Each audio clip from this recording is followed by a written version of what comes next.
evening, friends. Come on in, join us, have a seat, grab whatever beverage, don't spill it on your lap. Welcome to the Cluster Puck Podcast, part of the MHRT Network here at Center Ice. I am Nick. Joining me, as always, is the lovely Brit. How's it going, Brit? Ooh, it is going.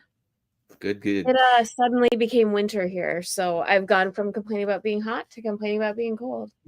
There you go. We still have complaining about allergies. It's apparently a year-round thing now, so that's cool. I was about to say we have yet to have that sudden temperature shift in Utah, which is kind of crazy because usually around my birthday, like as a kid, it would already be snowing, and That's it hasn't happened yet. Halloween felt like the kind of usually that's around the time it happens, but it just feels like winter nowadays seems to just happen after Christmas at this point. Like it's weird. But it lasts forever. But it lasts forever. Annoying, so yeah, that's exactly right.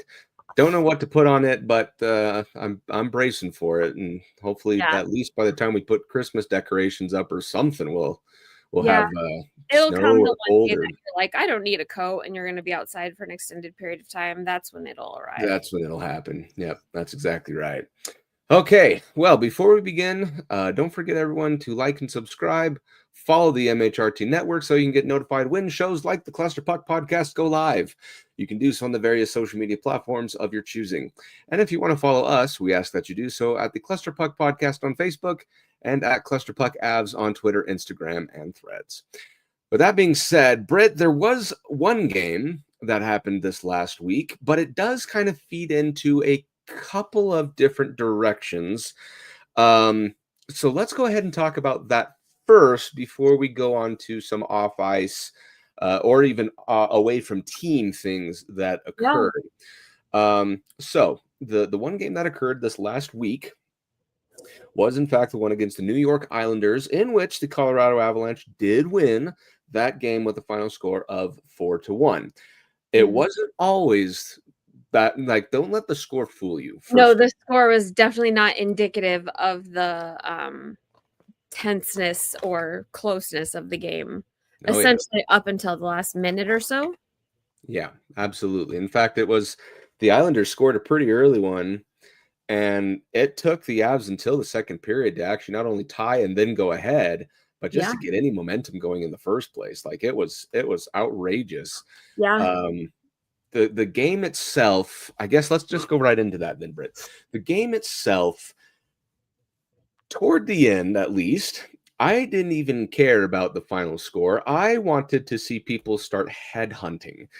This was a very, very physical game in that Romanov was having beef with Landeskog and McKinnon. Mayfield. Anders Lee ended up high-sticking and then punching Martin Necas. Like there was just a whole bunch of just bad blood in the air, Britt. Yeah, I text you and I said, this like bullshitty game that's like full of drama is direct karma for me talking about how boring AF the Islanders are, because they were anything but.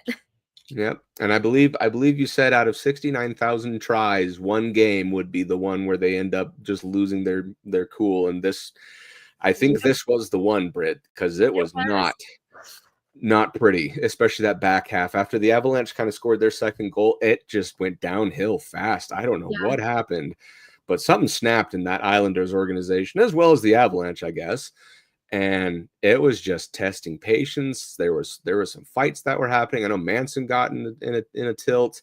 That's what I told you. Like Manson, the play is going on elsewhere, and then just in the top corner, you see Josh Manson just somersault, like flying in Olympic dive style over someone, completely almost off the screen. It was very bizarre. The whole thing was just bizarre because it's like two teams that don't have a history other than Devon Taves, who made that trade, Brock Nelson via trade, and then Jonathan Drouin, who was a former Av. Do you suppose that there's something to them playing particularly emotional against us in that they carry some emotional baggage for Patrick Waugh and want to perform, or, you know what I mean, kind of make a... Sure. Make a And that's just the hard part too. It's like Patrick Roy, who had a flub on one of his interviews where he accidentally referred to the team as the Avalanche. That was pretty funny. Yeah, bless his heart. Poor guy. I don't really know what to make of the game other than like, what was that? I mean, I feel like players, when they know that their coach has emotional ties to a team, they will often kind of carry some of that and try to get some, I don't know, like retribution isn't the word, especially at this point now. I think that we're relatively settled emotionally with why I think everyone is mostly at peace, but yeah, it's Patrick Roy, so he's never going to be like fully at peace with literally anyone he's ever had any kind of disagreement with. So I think there's something to it. There is like there because was otherwise the Islanders aren't a cranky team. No, and that's just it. Like it's one of those where you're just sitting there scratching your head going, why this game? You know, like right. Patrick Roy was he was always one who could lose his cool, and we'll talk about that in just a second. Absolutely. Yeah. But at the same time, it's like I don't believe he teaches that to or coaches that to the players, right? Because it's the same players and they each have their own attitudes. So yeah. I don't know. Especially when he has like a young team that's particularly injury prone. And so I'm sure that they attempt to kind of play in a way that's not going to put themselves at a higher risk than necessary. Right. So a very strange game, one where even I was getting into it. Like usually I'm over here like, guys, what are we doing? I was over here like, you kill him and then take names for anyone else who has questions. Like I was I was done. I don't know what was going on. Yeah. Wedgwood playing as acrobatic as we have ever seen him. Good God. Making some Dominic Hasek type saves. Like that was impressive. Holy cow. Impressive.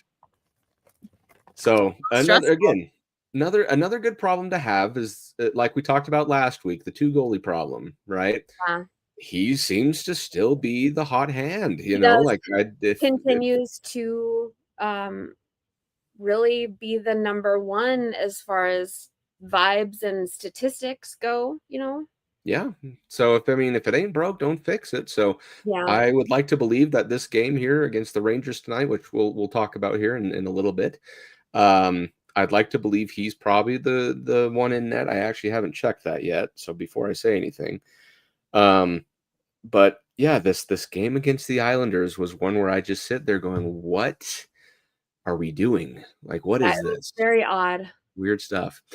Okay, so speaking of the Islanders, let's kind of go into some news around the league.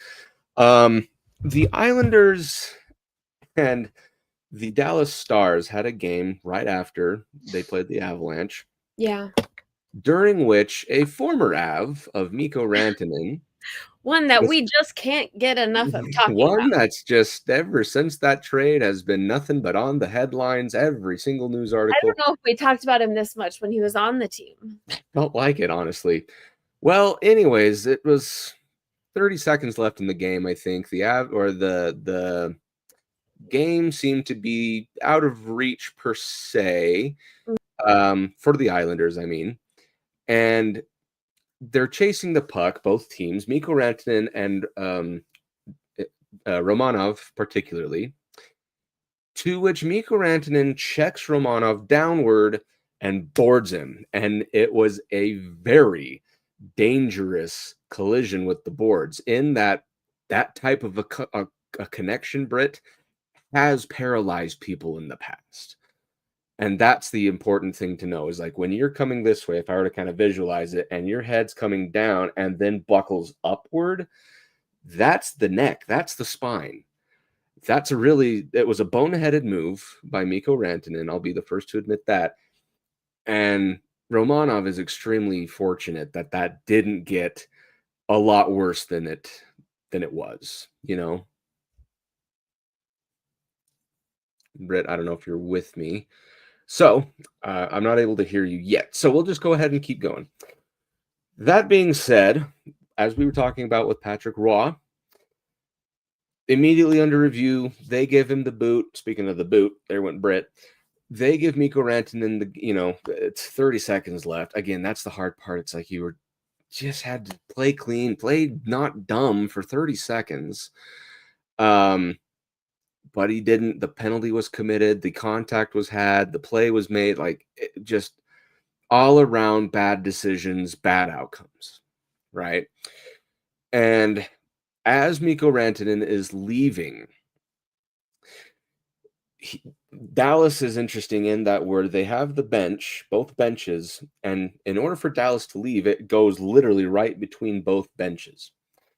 So as Mikko Rantanen is leaving the ice, Patrick Roy just lights him up. I mean, just takes a machete out and starts dicing away at Mikko Rantanen. It was extremely heated, for sure. Obviously, these two have a slight history of a coaching player personnel, but just went at him like, oh, it was terrible. And then Patrick Roy says something to the extent of next game, which when a coach threatens like that, that is a very, very bad look, in my opinion. And I love Patrick Roy. The Avalanche had Patrick Roy as their goaltender to win them some Stanley Cups. Like, I love the guy. He was great. But his temperament got the better of him again. And he started saying things to like, next game, that'll be you, or, without disclosing exact quotes, it's coming for you. As soon as you come to UBS Arena, it's coming to you, right? So March, I believe 23rd, 22nd, somewhere around there is when they're playing each other. That's going to be a very interesting game to see if cooler heads will in fact prevail, or if Mikko Rantanen really does have something coming in the direction of payback. Right? Because again, Romanov was fine. He was able to skate off on his own power. It could have been a lot worse. And I don't recall if anything came out of that from the players' Department of Safety for suspensions or anything like that. I didn't get to, in fact, I didn't see any news. Usually I would have got some. But Romanov was, like, that's, I can't help but wonder if that's roll off from what the Islanders and Avalanche did just a couple of days prior, in that the Islanders were playing some pretty nasty game where the Avalanche would play back, right? And I'm assuming Dallas did just as much. I didn't watch the game. But I can't help but wonder if that becomes one of the repercussions of two teams that are just, it's not even playoff hockey where it's just straight up tough and hard hitting and stuff like that. It's just Bush League. It's just like, it's street hockey. It's dangerous when tempers flare like that. The refs don't even, they lose control. I don't know again what happened, but all I know is that Romanov is very fortunate that injury didn't get a lot worse. And I'm very interested to see how the dynamic between Mikko Rantanen and Patrick Roy is going to turn out, because Roy might remember this. Until that game, there may be some issues. Okay, something to keep an eye on. It's going to be very interesting. Okay, that being said, let's go ahead and shift into another piece of news. For those of you who are not aware yet, yesterday, the Winter Classic, the 2026 Winter Classic jerseys between the New York Rangers and the Florida Panthers were released. And there are some interesting takes on it all. I'll just say that much. So first, with the Florida Panthers, if I were to give a good description with how it is, first of all, if you haven't checked it yet, go check it out. Both jerseys are fine. Like, I'll be the first one to say that. Both jerseys are fine. I don't have really much of an issue with it. The Panthers jersey, let me just kind of go through this one. It's kind of got those old-timey, that old brown, tan shorts and gloves. The jerseys, however, it's got kind of the outside sleeve to yoke to bottom of a navy blue, and the inside interior color is red. It's got the pouncing cat, but the pouncing cat, they tried to make it look like it's like an old 1940s style, right? Like they did their best to make it look like it's a jersey from the 40s, but the issue being the eyes are completely red. Like it's a little terrifying. I'm not gonna lie. Gold trim between the color changes, and there are 4 distinct stripes down the sleeve, right? Um, it definitely looks classic, but it's also kind of worrisome. If I were to put any kind of wording on that. Welcome back, Brit. Okay, can you see now? It's Yeah, we now, and then it showed devices not connected. So I had to go in and just go back through, but oh, don't worry about it. Just Here, talking about the Winter Classic jerseys right now. How are you feeling on them? That's kind of where I'm like, I don't know. So I'm describing the Florida Panthers one right now. It's so they like just both released of them, right? Not any of the other ones for the Stadium Series or whatever. Yeah, they've only released those 2 for now. Okay. But it's I don't know what to make of if I really like it or if it's okay. Like both of them are fine. I wanted to preface I that like first. them. Both The of them Panthers are fine. one seems to be getting a lot more hate from what I've gathered. Is that kind of how you're? See, I guess that's just because I, live with a Rangers fan. Yeah, I was gonna say you're a little more surrounded by She Rangers. has told me that everyone doesn't like the Rangers one as much as the Really? Panthers one, or that neither of them are good, is what she's hearing. I know people are way more. People like the Panthers retro. Like they had that retro Panther, and people liked that one. Yes. I guess And I'm not attached to the retro Panthers logo as it is, so I don't hate it. I yeah, like the stripes on the arms a lot. I know a lot of people don't, but for some reason, I'm a lover of stripes. Apparently, more so than most of the rest of the world. yeah, which is totally fine. Again, stripes are fine as long as they're placed and colored correctly and stuff like that. I think you could make it work without any issue. Like I said, the only issue that I kind of take with anything is just that pouncing Panther logo, where it's like they took that 90s one and tried to turn it into a 40s one, but the eyes are completely red, which that's probably what it would have looked like in the 40s. I'm not going to say no to that. It just looks, that seems to be the general consensus, though. I think not many people disagree with you on that. it just looks a little off. I like it. I don't. I guess I just don't expect too much out, because when you think retro jerseys they're supposed to be relatively quiet. You know what I mean? Like the Rangers jersey to me is like a quintessential retro vibe. Yeah. I like the Rangers one. I couldn't tell. Is it kind of like almost a off-white? It's not white. Is it like a stark white? As Chris with aesthetics would say, it's vintage white. So it is that cream color. Okay. And of course, this morning, as soon as they dropped, Allie went and bought hers. So it's gonna be here. It's gonna be here in a week. I don't have any particular feelings to either one of them. Yeah, this one feels safe in that, for those of you, let me describe it. It's a cream color base with just blue, no blue outline or red embroidery or whatever. It's just blue that says New York in the sash pattern. Yeah. And there's on the bottom, it's a blue stripe and then a red stripe. And then on the sleeves, about kind of, if you guys know the Mammoth jerseys, there's 1, 2, 3 right at the center of the elbow. It just goes blue, red, blue. Yeah. And that's it. Like there's numbers on the side. They're going to have a couple of patches. A genuine vintage sweater. I mean, I think that it's really reminiscent of what they would have worn in a game, of the old eras. Yeah, like it's clean. The Apple NYR logo, that is really cool. I will say that much. Yeah. And it's got a good gloves. The Rangers have they've got blue helmet, good glove colorway. I like the gloves a lot with it, which generally those kind of make or break it for me, especially when you see it on the ice. Yes, absolutely. And I always tell people you can't make any final decisions until you see it on the ice, because that just is always a different vibe. You than have to see it in their person. So again, Yeah. it's safe, and a lot of people. I think why a lot of people aren't really thrilled with it is they're like, "Oh, it looks too much like their usual uniform." Well, they haven't changed Right, their their usual uniform uniform is since the very beginning of time, right? exactly. So it's There's like, of course, it's going to nothing look loud just like about it their because there uniform. has been so little variation to these jerseys that you can't, like, it's hard to deviate from that.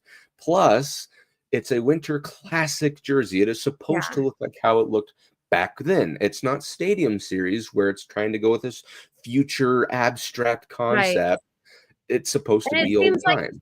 you're gonna have two sides where they're either people, a certain sect is gonna be pissed if it's too much, and then the other side is gonna be pissed if it's too little. So there's really no pleasing us. I mean, we're all gonna complain no matter what. But is the Yeah. general Rangers take on it? Are they a big hard yes or no?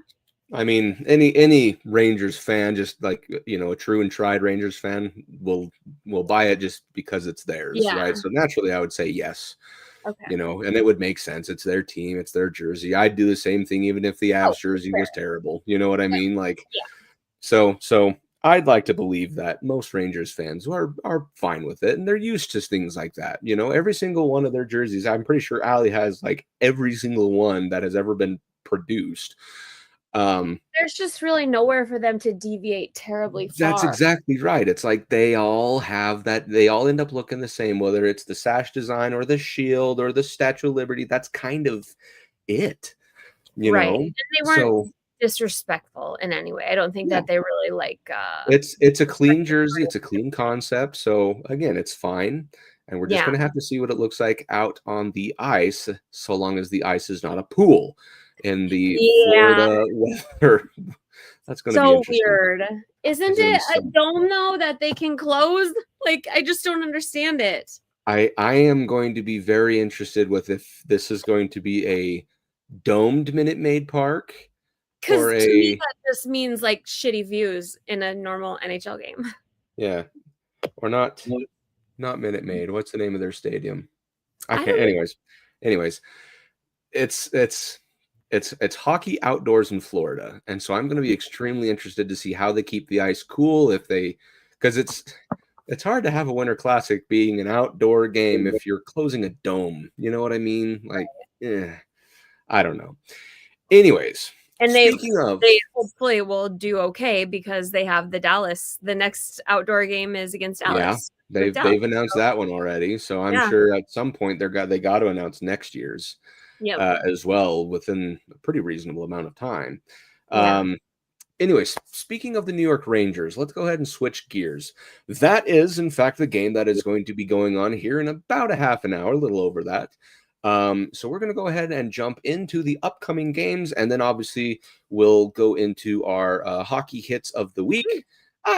Our hockey hits of the week. For those of you who are not aware, it's a song that we pick for how the week went. In this case, it's against one team, the New York Islanders.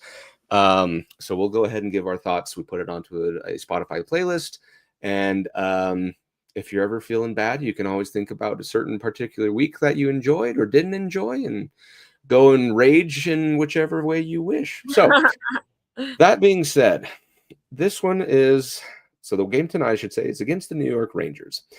This is the household rivalry between my wife and I. This is going to determine when I sleep on the couch.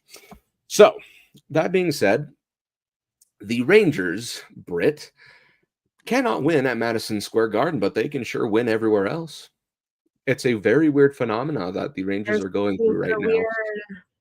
They have a winning record, but the team itself, and I've seen my obviously share of Rangers games, it is hard to say when they will be good for like tried and true time. Put together a good winning streak. They have a winning record, like I said, but it has been very tough for them to get momentum going after a win. So, or I guess thoughts first, Britt. It just all over on the game? Yeah, just all around. Sure. Yeah, it's a weird one.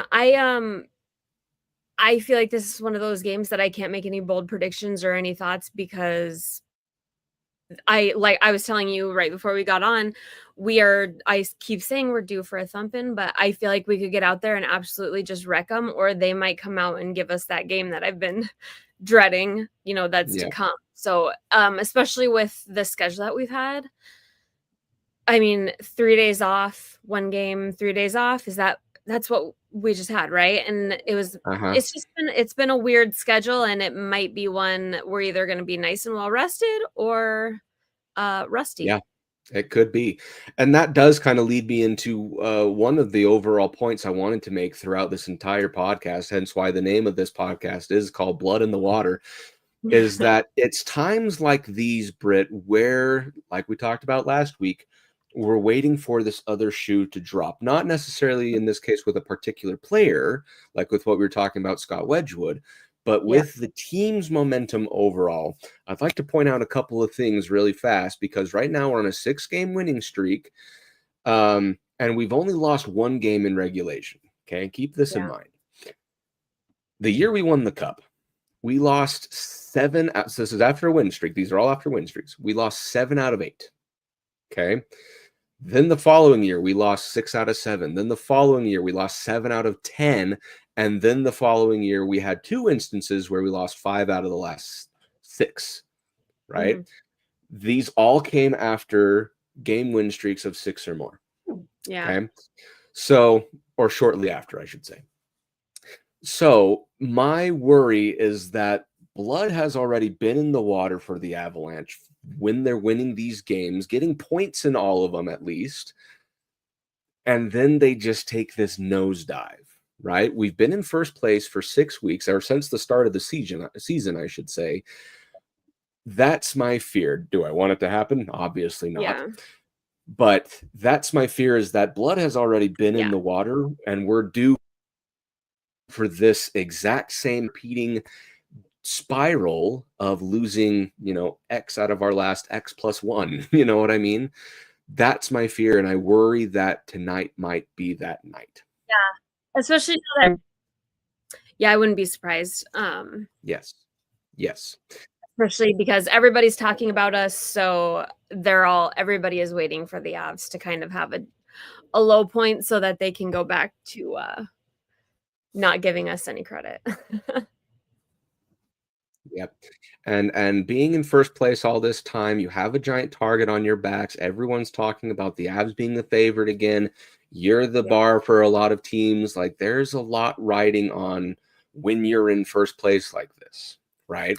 Well, so we kind of start trying to attempt to do some light maintenance with it being an Olympic year. If we're gonna push, which it's the deepest that we've been since the Stanley Cup year. So maybe pushing to play a little bit more of the fourth line, not being so dead set on winning every single game or on like kicking ass every game, if that makes sense. Because it'd be nice to see a little less minutes for the sake of the Olympics, and then into the end of the season, less minutes is generally going to always be a good thing. Oh yeah, absolutely. Yeah, for sure. So this... it's going to be interesting because the Rangers are good outside of Madison Square Garden, which we're in Ball Arena, right? Yeah. And the Avs have this kind of streak to continue to uphold, right?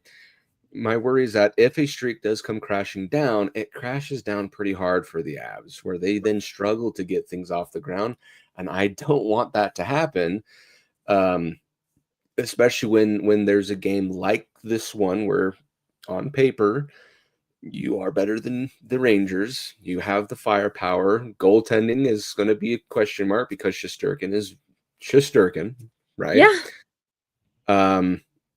All around, I think it should be a pretty good game. I do think the Avs will pull this one out. I don't really think it's necessarily going to be close if I had to guess, but I do have that little bit of me down, kind of, down in my stomach, where it says this could be the start of a around Thanksgiving spiral for the Avalanche. Yeah, well, and if we are going to stumble and kind of have a period of down, it might be a good time to do it now so that we could ultimately find our way again by Christmas break. And it's kind of nice to go into Christmas break on a higher point. It'd be nice to not go in stumbling. So hopefully if we do start it early, we can find our way back again and then get some momentum before we go into kind of, it's going to be a weird time. I mean, basically Christmas through the end of the Olympics is going to be a little hectic schedule wise to maintain and sustain any consistency. You know, I don't know if that makes sense or if I'm just thinking hard on it. No, yeah, that makes sense. That's absolutely correct. It's going to be one of these games where, in mind, how it's going to go. It's Natchez, I think, is going to get a goal, as he usually does, every single game. All the time. But I think if it were me, just based off of kind of history, he scores the first goal, and then the Rangers. It could be one of these Anaheim Ducks / Dallas Stars situation where it's like they get the first goal and they think everything's going to be fine, and they take the foot off of the gas, letting the Rangers go ahead and get two. Yeah. Our team doesn't seem to that you can't like cruise control after a goal when you're scoring your first goal, like seemingly in the first minute of the game in so many of the games. So we're scoring too early to be chilling out that quick. Yes, absolutely. So key to the game is to keep applying pressure, right? Yeah. This is a Rangers team that can crack very easily under pressure. Allie, I hope you're plugging your ears when you hear this. They just don't come in the door and tell you what's what. I need to lock this door. Hang on. They just don't have the ability to handle the pressure right now, right? And nor do I want them to find it all of a sudden. Yeah. Right? So it's just to keep on the pressure, keep the foot on the gas, play with that 60-minute urgency that we've always talked about. And don't let them into the game, and don't get surprised if you have suddenly taken your foot off the gas and they then pull ahead. Yeah, because for the Avs, it's not easy to get momentum back when you purposefully hand it to the other team. Right. Yeah. So that's my key to the game. Okay. Next game. So let me kind of clarify this real fast. I'm going to be covering the next 2 weeks.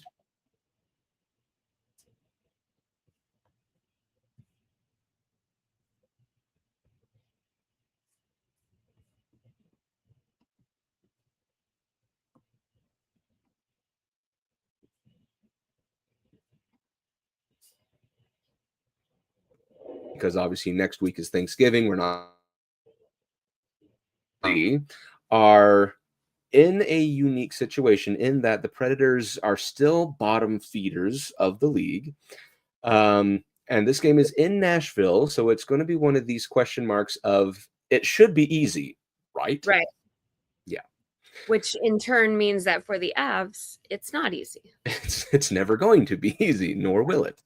Nashville has always had this little knack of having the Avalanche's number in those types of games. I think particularly about the one where we were ahead by 2 goals, Brit. In the dying minute of the game. I think you were aware and very much, unfortunately, remembering of this game. And we lost in regulation. Okay, ahead by 2 with 60 seconds left. And we lost in regulation. That is outrageous. Okay. It was maddening. It was extremely disappointing. And we've had things like that from time to time. This could be the Justus Annunen revenge game. There's a lot going for the Predators to kind of prove that they're getting their stuff together, right? So it's hard to say. Key to the game, Britt, that I'm going to make for this one is going to be this. A, it's the return of a Scott Wedgwood who had played formerly for the Nashville Predators, and B, it is the Justus Annunen revenge game. I believe, assuming he plays. Yep, I assume he's going to play, and when he does, he'll play good. They always do. He does have potential to be. I mean, he was supposed to be our future. So he doesn't suck. We didn't get rid of him because he sucked. So he might come out and light the world on fire because he probably hates us. Probably. So that's my assumption. That's my key to the game. Assuming he plays, is please score on him, because otherwise we've seen this time and time again where players saves, yeah, just go off. They just go off for some reason. Okay, next game. That was the first of a back-to-back, let me say. So Predators, 6 p.m. Mountain Time puck drop on Saturday, November 22nd. And then Sunday, the very next day, November 23rd, 5 p.m. Mountain Time puck drop. It's against the Chicago Blackhawks, which, Britt, are the Chicago Blackhawks good again? Good, yeah. They're having fun. I mean, and it's showing. I don't know if you saw the locker room, the little locker room clip that they posted They recently. are having a great time. Oh my, yeah. They have taken notes on the Sharks and they are understanding the assignment. Bedard is in his interview where they asked him something, and you hear Andrei Burakovsky in the background. He goes, they asked him, I can't even remember what they asked, how it feels about something. And you hear Andrei Burakovsky in the back, and he says something like, I'm Connor Bedard. I'm the best in the league right now. Like they have finally the right mix of support for Connor Bedard and veterans who are grounding them, but also giving them the freedom to have a little bit of joy. And you know what I mean? They don't have to feel so shy and tentative to it. Sure. So interesting times, as Bedard had scored a hat trick. Celebrini's got a hat trick, and we're going to talk about the Sharks game here briefly. The children have taken over. I mean, It really is Nathan McKinnon and the kids show. Like, that's kind of where we're at. Very, very strange. Like, I don't know what to put about it, but my only thing is, every time the Avs go to the United Center in Chicago, they lose. And I am sick of it, Britt. Fantastic. I am sick of it. And you actually, not too long ago, a couple seasons ago, went there, drove with your child and family to the game to watch them lose a game in which Chicago was dead last.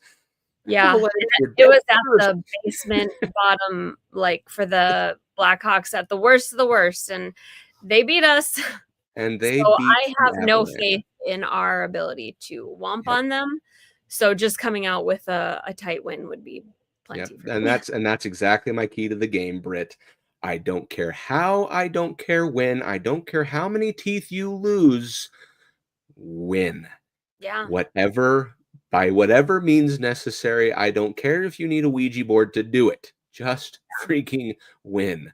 Okay? Yep. All right. That being said, let's go on to another young gun that is doing very well. Wednesday, November 26th, puck drop, Mountain Time. Wow. Let me try that again.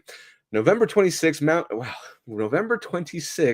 which is a Wednesday, 7 p.m. Mountain Time puck drop. They play the San Jose Sharks in Ball Arena. Macklin Celebrini coming off another hat trick right now. He's doing great. Like, I don't know what to say. The kid's amazing. San Jose is they're going to have so much fun for the next 10 years. Yeah, it's terrifying. It's only going to be a compounding. The more fun they have, the better they're going to play. I mean, these guys are basically going to grow. If they can sign these contracts correctly, this team might be a powerhouse for the next 10 to 15 years, truly. They very well could be. Now, that being said, last time the Avalanche played the Sharks, they lost in overtime. San Jose has been stringing together some pretty impressive wins. They had, I think, a 4 or 5 game winning streak throughout since the last time they've played. San Jose is also kind of on the up and up right now. They're no longer the most fun last place team, as Randy Hahn said last year. Yeah. They are the most fun up and coming last place team. That concept that I talked about is going to be an issue. Is these young teams that are playing, they're playing with a bunch of freedom and not necessarily. They seem to throw off the Avs games when exactly. And that's exactly my key to the game, Britt. Yep, you're exactly right. Is you need to play as loose as San Jose plays, because as soon as you get wound up because you think you're supposed to be winning, it's not working, you drown in your frustration, you get frustrated, you play worse. Play loose, play like San Jose, right? Where they have nothing to lose. And in theory, you should unfortunately give belt to butt in this particular kind of game. So that's my key to the game, is to stay loose. Know that they are not the same San Jose Sharks they were last season. They have gotten better, at least so far, and just play good hockey. Yeah. Yeah, it might not be the most technical hockey in the world, and we have to learn to play with those teams because there's going to be a lot of that now and in the next few years. The kids are changing the game, and these old guys are going to have to learn to change with it or learn to adapt, or they're not going to be in the NHL very long. We're not going to see very many 40-year-olds left anymore. That's exactly right. Okay, next game after that, obviously, Thanksgiving, and then Black Friday, aka November 28th at 1:30 Mountain Time. Heaven forbid the Avalanche have a matinee again. My gosh, they are at the Minnesota Wild. Wild currently with a winning record. They're picking things back up, which is nice to see for Minnesota. They're finding their way again. But again, these particular games for matinees, all that kind of stuff, that's my key to the game is don't play tired, right? They like it's, I swear, with these 11 o'clock, noon, 1 o'clock games. We've done better this year, though. I'm really shocked at how well we've done with the amount of, it feels already like we've had 10 matinees. Yeah. And they've been okay. They've been doing fine. But that's my key to the game is don't play tired, because it feels like even in the middle of the afternoon or just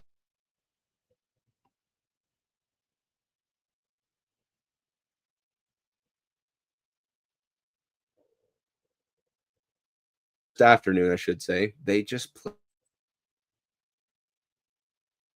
guy that just woke up, you know what I mean?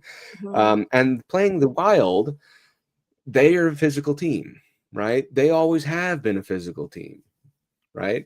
So that's kind of going to be, if you're going to get bullied around. They've kind of gotten embarrassed a little bit this year after signing Kaprizov and then going out and sucking so bad. You really can't go out and have a year like what they've had so far up until this point after signing that contract. So they are looking to get a little bit of retribution. And even if we haven't played them once yet this year, there's always extra joy in beating one another. So they're looking for a little bit of feel good. Yep. And it's a divisional game. Obviously, 4-point swing is going to come into effect. And for Minnesota, who's trying to claw their way back upward, it's going to mean a lot more for them. So there's a lot riding on this line. So you need to wake up, stay alert. Don't play like it is a matinee. Play like it's a regular 7 o'clock game, you know, and everything in theory should pan out. Okay. Next game, we got this one and one more left, and then we'll go into our hockey hits of the week. The whole reason I was saving this comment, you couldn't help. Spence could not help but notice you're wearing your Nordiques hoodie. He had sounds like a little romantic trauma that is associated with that. But the Avalanche are playing in their Nordiques jersey against the Montreal Canadiens on Saturday, November 29th. Also 1 o'clock, lo and behold. Brit, right now the jerseys look phenomenal, but the play in them did not look phenomenal. And that's my worry, that these jerseys are cursed. Turn it up a notch, because I don't want to have bad associated feelings associated with it. Oh, Spence, that's so funny. Sorry, I'll make sure that I nix this one from the podcast attire. But I can't guarantee that when I finally do get my hands on one of the Nordiques jerseys that I'm not going to be wearing that one. It is a beautiful jersey. And that's the thing, is that's kind of my key to the game, is it's a beautiful jersey. You need beautiful play to match it. It cannot just look like it doesn't score the goals for you. Exactly. Like in that game against the Hurricanes, where it's like, yeah, you did claw your way back, which was impressive. But boy, how do pulling Wedgwood and all that kind of stuff? It was awful at the beginning. So key to the game is get the little Nordiques curse or whatever hiccup was happening out of the system. Yeah, the Canadians are playing. They like the original truthers who want the Nordiques to come back. They probably absolutely love seeing us suck in the Nordiques attire, because there is a large group of people that hate the fact that we use that or claim it. They think that it's in bad taste. So we need to not embarrass ourselves. We need to not. You're exactly right. The Canadians, though, are a top team currently. They've had a couple of stumbles here in recent history. But that does not mean that they're not going to be any less dangerous of a team. That particularly, their goaltending has been rather surprising. Very well. They've had goal scorers. Alex Newhook has finally found a good place for himself. But their injury, did you see broken ankle? Bad. Newhook's is bad. They are in there. They took our injury bug from that. Maybe that was the whole problem. Man, they've got bit hard this week. Kirby Dach, they've lost 9 guys on the IR, if I remember. Something to that extent. Yep. And I'm guessing by next week they probably won't have him back. So going to be interesting. That obviously, one is gnarly. I hate it for him, man. It is terrible. You're right. Same with Kirby Dach. That kid is cursed. I know. It's like it's him and oh my gosh, we had him for a half season last year. Why am I forgetting his name? Ryan Lindgren. They are both just injury prone, man. Yeah. I liked him a lot. He plays like a maniac, Lindgren. So I think he's one of those guys that you have to schedule for some injuries. But you kind of do. Yep. Okay. My key to the game for the Canadians game, Brit, is to match their physicality. Just because they're injured does not mean that Arbor Shakai is not suddenly not there. Brendan Gallagher is suddenly not there. They are a physical team, right? Laine, I mean, everyone in there plays a very Canadians style game in that it's hard hitting. It's very physical. It has been as of late, and they are finding the goal scoring to match that, which is double-ended, double. What am I saying? Double-edged sword. Yeah. They're playing fearlessly. I mean, they're playing with a lot of grit, and they're not scared of the corners and the dirty areas. But yeah, they're definitely paying for it. But yep. I really like. I think Montreal is pretty close up there with the Sharks, where they have a lot of talent that is going to. Sorry, I always. No, you're good. We're almost done, Britt. We're almost done. Hold on to them. I think that really in this game we just have to be prepared to go with the ebbs and flows, because this team is very. They're not following any specific type of play style from even shift to shift. So we need to just, again, just like Sharks, Blackhawks, not be rigid and respond appropriately. Yes. Sorry, I shouldn't laugh. Okay. The timing of it is just I'm laughing at. I get the hiccups more than anyone I've ever known. So if anybody has any secret house tales, whatever, wives tales, shoot them at me. I would love to never get the hiccups again. I'm gonna grab a drink of water here. Yeah, you're good. I think that Montreal and Blackhawks game, these could be some of the most exciting games of the year. I mean, we've seen that Ducks game. Truly, was that the most exciting game of the year so far? That Ducks game, such an exciting game. Like I would say so far that one was, and then as far as like blood pumping and adrenaline rushed, I'd probably say the Islanders game. But this has the makings of a good game. It really does. Okay, last one we'll talk about, and then hockey hits.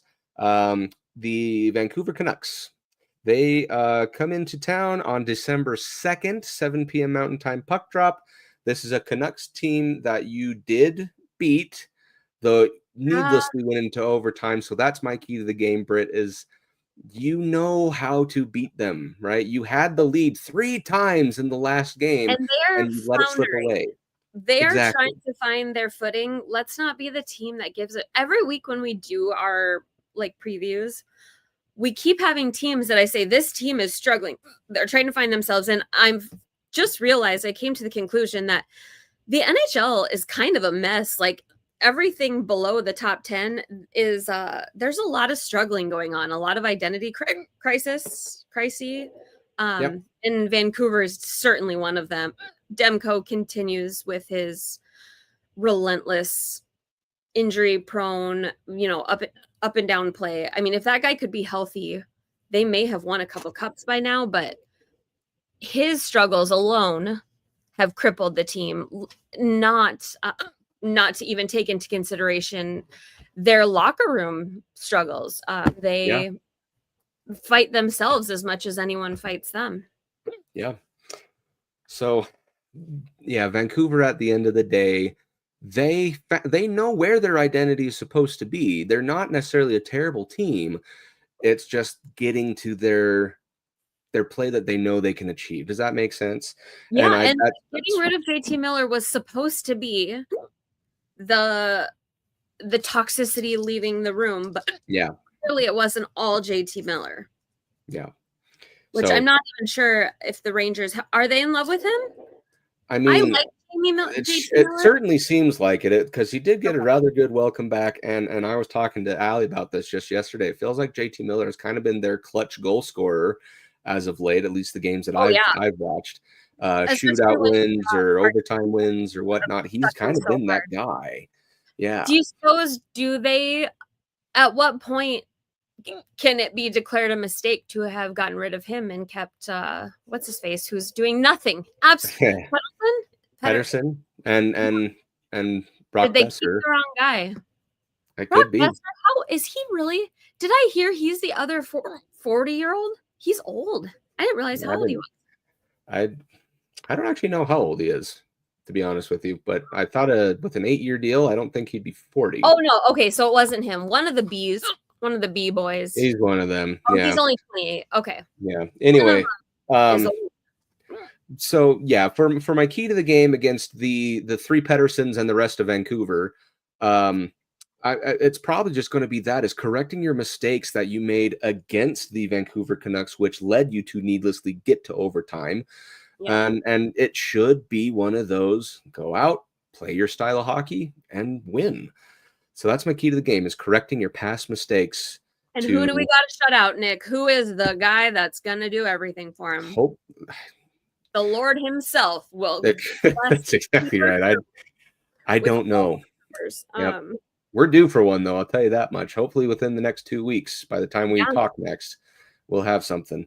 Okay, so that's going to be it for our double week look ahead. Like I said, we got Thanksgiving next week, so no episode then. So let's quickly go through our hockey hits of the week, and then we'll hop off so you guys can watch. By the way, so currently out of the lineup, Thatcher Demko, Philip Cheadle. That's rough. Yeah, Heedle was probably a good part for them. Yeah. Teddy Bluger. So they are really hurting right now. So we need to come out and shut them down immediately. Yeah, I agree. I totally agree. Okay, hockey hits of the week. So my song that I went and chose, since it was only one game, I went with A Warrior's Call by Volbeat. Because right at the beginning I saw Volbeat with Metallica in the Viking Stadium. It was the very first concert, very first event in the new Viking Stadium. Oh, was it? I would argue that Volbeat was better than Metallica, honestly. They are a very good band. In fact, they came here to Utah a few years ago, and we went and saw them along with Ghost. And they just did a really good job. And so that's kind of why Warriors Call is music. It's my song choice, because right at the beginning of that song, there's that little fight bell, that ding, and then they go right into the thrashing, kind of like it's really good sounding. So that's kind of what it reminded me of, since there was that fight bell that went, and the Islanders game was just nothing but fights. And they were Warriors in that game. So Warriors Call by Volbeat. That's my hockey hit of the week. Brit, what do you have? Hockey hit of the week. We're always like so far apart in vibes. I went with Limp Bizkit, Rolling. I just feel like we just keep rolling. So I love Limp Bizkit before a hockey game. Oh my God, does that Limp Bizkit and I get the blood flowing, man. The Machine, and then my other guy is who's my rapper? What's his name?